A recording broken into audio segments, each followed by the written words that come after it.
à tes gars. C'est-à-dire, toi, ta maman a vendu banane braisée, pain condiment, galettes sur le trottoir pour payer tes études. Aujourd'hui, tu sors maire, député, ministre. Toi, tu ordonnes à tes gars de casser table de ces vieilles-là.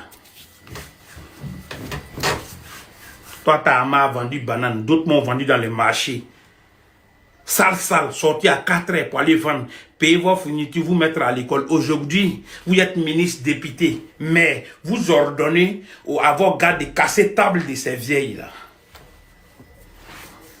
La vieille là va vivre comment? Elle est une veuve, son mari est décédé.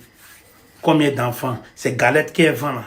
Comme Dieu ne peut pas la laisser là. Petite galette qu'elle vend là. La hand de fourniture sort dedans. Inscription de ses enfants. Le loyer. Tout sort dans petit couloir que vous voyez là. Vous venez vous arracher ce couloir. La vieille là doit vivre comment? Quand vous avez besoin d'elle, vous le partez jusqu'à dans les marchés. Vous mettez en genoux étant en costume avec vos parfums de millions. Vous en avez vos souliers. Vous mettez à côté de nos mamans là dans les marchés là. Tirez photo. Prenez les images pour chercher vos pouvoirs. Et une fois que vous avez le pouvoir, vous prenez ce pouvoir-là pour les piétiner. C'est ça là, j'ai dit. Et puis ils disent que non, tapez sa bouche, arrêtez-les, il est comme ça. Est-ce qu'on a besoin d'être joli pour dénoncer ça là? On n'a pas besoin d'être joli ou aller loin à l'école pour expliquer ça là. Ça là, même si quelqu'un ne te dit pas, toi-même tu sais que ça la malédiction dedans. Ma lutte là, c'est la sécurité sociale pour une prise en charge éventuelle. C'est ma lutte.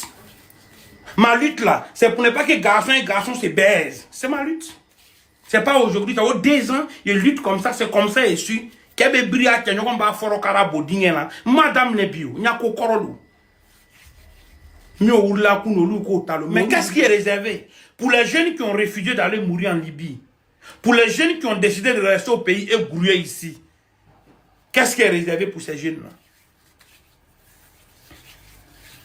Qu'est-ce qui est réservé pour les jeunes vendeurs de autos qui se débrouillent un peu, une voiture, 2 voitures, qui faisaient venir les voitures un peu pour vendre? Aujourd'hui, les taxes sont tellement élevées qu'ils ne peuvent plus le faire. Ils deviennent comment étant au pays? Ils payent les loyers comment? Ils vivent comment? C'est ma question.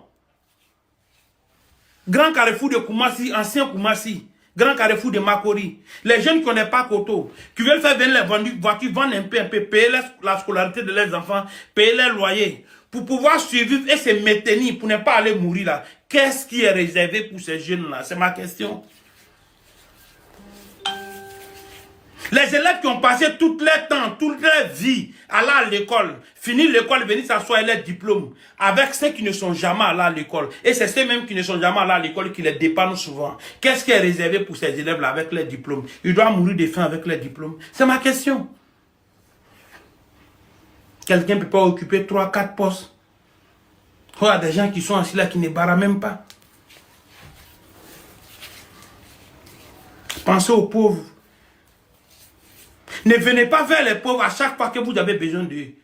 Une fois étant assis au pouvoir, pensez à eux aussi. Ils ont été là pour vous. Au moment que vous avez eu besoin d'eux. Mais en retour, ils ont besoin de vous. Vous êtes où? Les cylindres aux vies teintées. Quand on vous appelle, on ne décroche pas. Il faut appeler 3 secrétaires avant de causer avec la tête. Pendant ce temps qu'il n'y avait même pas d'audience quand tu avais besoin des pauvres. Tu étais là dans les villages, dans les campements, dans les marchés pour causer avec eux. Aujourd'hui, ça va. Tu es dans une position. Tu gères comment ces peuples-là? Tu les gères comment?